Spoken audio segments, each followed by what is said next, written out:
SEO has changed, but it's also very much the same. Confused? Well, in this video, I'm going to show you what's working today and helping us grow our organic traffic exponentially. Stay tuned. What's up SEOs? Sam O here with Ahrefs, the SEO tool that helps you grow your search traffic, research your competitors, and dominate your niche. As I'm sure you know, there have been quite a few algorithm updates in the past 12 months, and as a result, a ton of sites were affected. Now, we only know of certain industries like health that got hit, but the truth is that no one knows exactly what happened except Google themselves. So for that reason, I'm not going to bother making predictions. Instead, I'm going to show you the SEO strategies and tips that are working right now based on our own experiences and those of respected members in the SEO community. Let's get to it. The first SEO tip is an obvious one, and that's to have a mobile optimized website. Let's zip through this one. At the end of 2018, Google announced that after 2 years of work, over half of the pages shown in search results use mobile-first indexing. This means that Google will predominantly use the mobile version of the content for indexing and ranking. So long story short, if your website isn't mobile optimized, do it.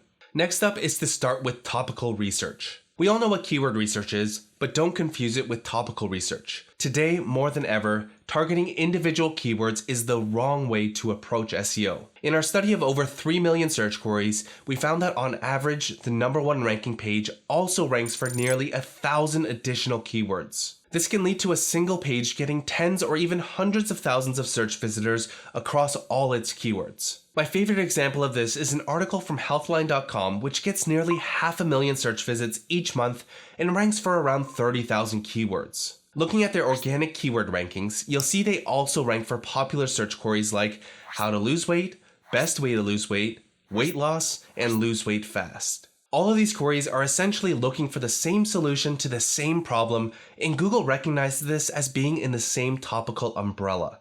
So if you want to get more search traffic from a single page, you'll want to find topics that have breadth. And the easiest way to find topics with high search traffic potential is to see what's working for your competitors. So let's go to Ahrefs Site Explorer and start by entering a competitor's domain, in this case, healthline.com. Next, I'll go to the top pages report, which ranks their pages by the ones that generate the most search traffic. And since we're interested in worldwide traffic, I'll set this filter to show traffic from all countries. For a quick eyeball test, just look at these columns: traffic, top keyword, and the top keyword's volume. Generally speaking, the greater discrepancy between the search traffic and the top keyword's volume, the greater the total traffic potential will be. The next tip is to build topical authority.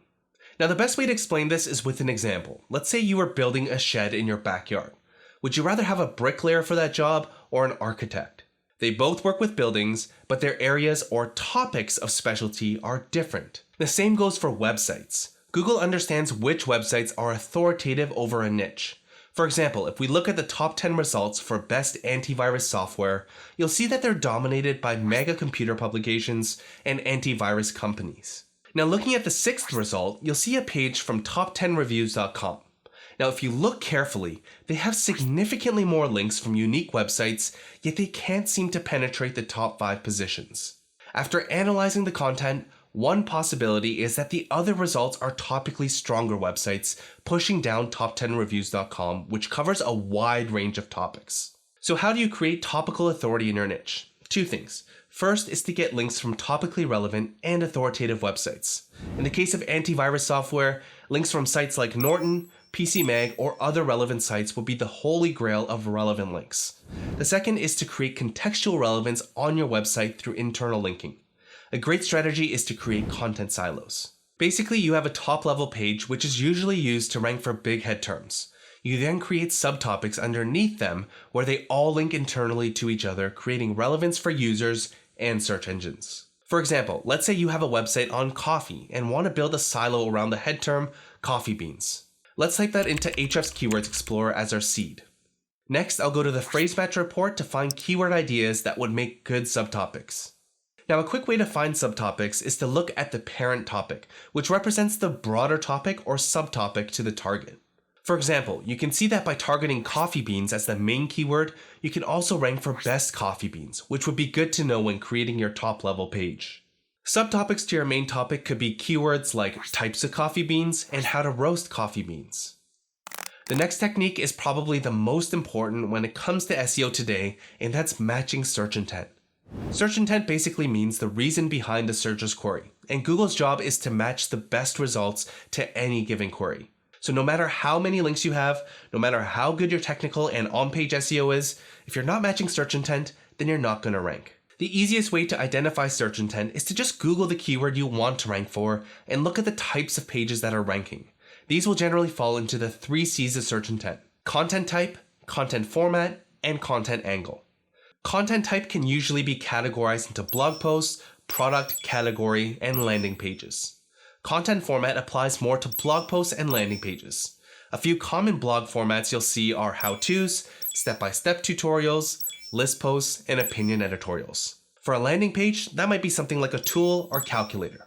Content angle is often depicted in the title as the benefit. It's basically your hook as to why someone should click and read your article. Just by matching search intent alone, we've seen ranking boosts from position 40 to position 6 in just 4 days. And it was also the main way we were able to rank number 1 for the keyword backlink checker. If you want the details on how we were able to do this, I'll leave a link to our video on how ranking number 1 on Google is overrated, where you'll see exactly what we did to get these fast gains in traffic and rankings.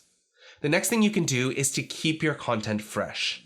It's generally accepted in the SEO community that Google uses a freshness factor in their ranking algorithm. If you look at the publishing history for Ahrefs' blog, you can see that we republish content which is represented in the dark blue bars. Now to prove my point, I'm going to set a couple of filters, the first being to only show pages that have been republished. Next, I'll set another filter to only show pages that were published this year. And finally, I'll set the trends graph to show the past 6 months of data in the table below. If you look at the organic traffic graphs, you'll see that a good chunk of these pages had increases in organic traffic after they were republished. And I can tell you that for all of these pages shown here, we didn't run any link building campaigns, nor did search intent change for these. To identify which pages you should update, ask yourself these questions. 1. Is the page older than 6 to 12 months? If the answer is no, then you should give it more time to rank. 2. Does the page have enough links to compete against the top ranking results? If you haven't spent time building links, yet the top ranking pages have hundreds of backlinks, then it's more likely an authority issue over a freshness one.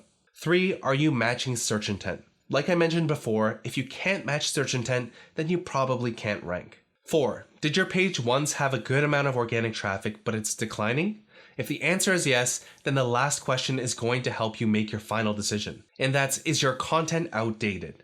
This one is a little more subjective and requires a bit of research and common sense. Best of posts are a great example of when freshness may be an issue. For example, if you haven't updated your 2017 guide that used to rank for best headphones, then it makes sense why you're not ranking. Manufacturers are always releasing new models and people are looking for today's technology. To get a better idea, just go to Google and search for your target keyword. And if you see that a good chunk of the posts have the current year in the titles and yours is out of date, then it's time for a refresh. The next thing you should focus on in 2019 are links that move the needle. Not all links are created equal, and as a general rule of thumb, the harder the link is to get, the more valuable it'll be to your SEO success. Without overcomplicating things, think of good links in 3 layers. The more criteria it matches, the better. First is topical authority of the referring domain. Getting links from websites that are highly related to your content will likely add more weight than ones that are widespread. For example, if your page is on the best headphones in 2019 and you get links from places like CNET, TechRadar, and Bose, these would be ideal links to acquire. Compare that to a link from a travel blog who had a one-off post where they just mentioned something about shopping for headphones. When you're prospecting for links, you can usually gauge a website's niche by just the domain name. Second is the relevance of the link.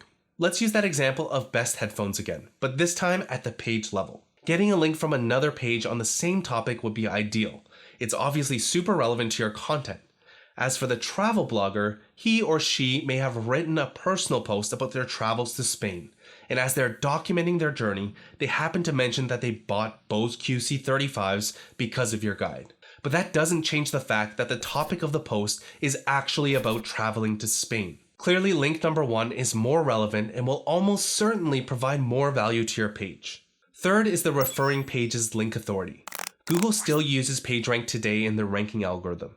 In general, the more quality links a referring page has, the more link juice it can pass on to both internal and external links on that page. An easy way to measure this is to look at the URL rating. This is an Ahrefs metric which represents the overall strength of a page's backlink profile. And you'll see it in numerous reports throughout Ahrefs SEO toolset. The higher the URL, the more authority it can pass. If you're looking for link building strategies that often fulfill these requirements, then the two that I recommend are the skyscraper technique and guest posting. With skyscraper style prospects, you'll often find more mature pages where they've had time to get links and build page rank. So getting links from some of these pages can very well move the needle. And the second is guest posting, which is great since you can handpick sites you want to get links from. We have a video on executing both of these tactics at scale, so I'll leave links to those in the description below. The next thing I highly recommend focusing on is YouTube SEO. In the past year, we've grown our subscribers 3x and increased views by 10x. Most importantly, it's helped us generate thousands of new customers. Now, this video isn't about video SEO. We're focusing on Google SEO today, so stay with me for a second. I'm sure you've noticed a massive increase in video results and Google search results. And the proof is in the pudding. The traffic we get from Google to our YouTube videos has increased consistently, and I don't see it getting any smaller. By creating engaging videos with some on-page work, we've been able to rank for competitive terms in Google like SEO tutorial, YouTube SEO, and search engine optimization. Since Google is giving more real estate to videos, this is something that I highly recommend tapping into if you haven't already started. I'll link up a video on exactly how we do YouTube SEO to rank in both YouTube and Google, so make sure to check that out. Now, these are strategies that have been working for us and other respected SEOs in our community, but I want to hear from you. What has or has not been working for your SEO growth? Leave a comment and make sure to like, share, and subscribe for more actionable SEO and marketing tutorials. So keep grinding away, repeat what's working instead of chasing shiny tactics, and I'll see you in the next tutorial.